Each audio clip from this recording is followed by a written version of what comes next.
আমরা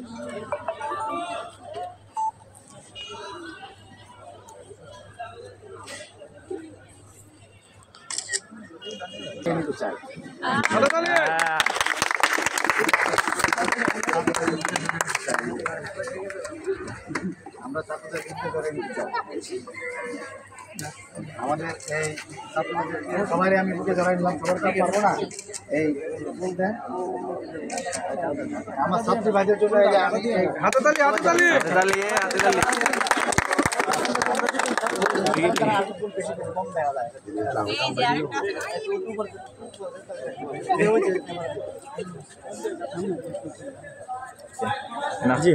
যে আমরা একটা অস্বাভাবিক পরিস্থিতি থেকে আমরা এখন একটা স্বাভাবিক পরিস্থিতিতে আমরা এসেছি। আপনারা জানেন যে এই ছাত্রদের একটা আন্দোলনের মধ্য দিয়ে একটা বিজয় তারা ছিনিয়ে এনেছে। আমরা রাষ্ট্রের পক্ষে কাজ করতে গিয়ে আমাদের প্রতি ছাত্রদের অনেক ভ্রান্ত ধারণা সৃষ্টি হয়েছে।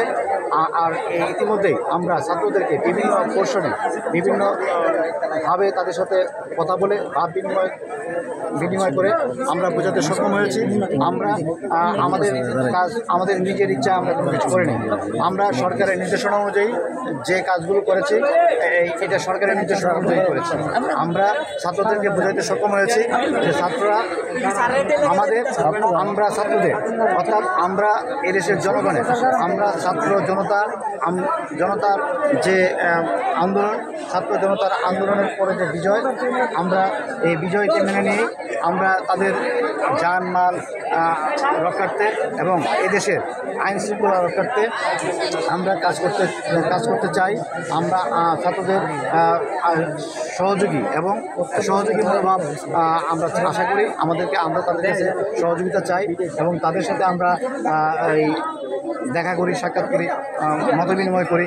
তারা আমাদের প্রতি তাদের একটা ভালো মনোভাব সৃষ্টি হয়, পজিটিভ মনোভাব সৃষ্টি হয়। আমরা ছাত্রদেরকে বলেছি যে আন্দোলনের পরে আপনারা যে বিজয় ছিনিয়ে এনেছেন, বিজয় ছিনিয়ে আনার পরবর্তী কাজ হলো যে আপনারা দেশটাকে সুন্দর করে গড়ে তোলা। দেশটাকে সুন্দর করে গড়ে তুলতে হলে আমাদের ওই সুষ্ঠু আইন শৃঙ্খলা ফিরিয়ে আনতে হবে। সুষ্ঠু আইন শৃঙ্খলা ফিরিয়ে না আনলে এই দেশ সুন্দর করে গড়ে তোলা কোনোভাবেই সম্ভব না। ছাত্ররা বুঝতে সক্ষম হয়েছে।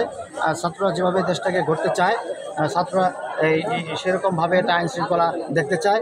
আমরা তাদের সমন্বয়ে আমরা দেশের মানুষকে আমরা এরকম একটা আইন শৃঙ্খলা উপহার দিতে চাই।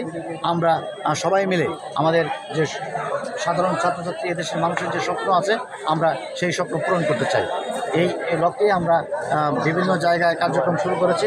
সেই জন্য এই কার্যক্রমের মধ্যে রায়পুরা কলেজকে আমরা একটা প্রাধান্য দিয়েছি যে রায়পুরা কলেজের ছাত্রছাত্রীরা এই রাষ্ট্র গঠনে এবং এই সুষ্ঠু আইন শৃঙ্খলা রক্ষায় তারা একটা বিশেষ ভূমিকা পালন করতে পারবে এবং তারা এই আন্দোলনেও তারা বিশেষ ভূমিকা পালন করছে। এই ছাত্র জনতা মিলে আমরা এই দেশটাকে সুন্দর আইন শৃঙ্খলা উপহার দিয়ে আমরা দেশটাকে এগিয়ে নিতে চাই। পক্ষ থেকে যারা আন্দোলনে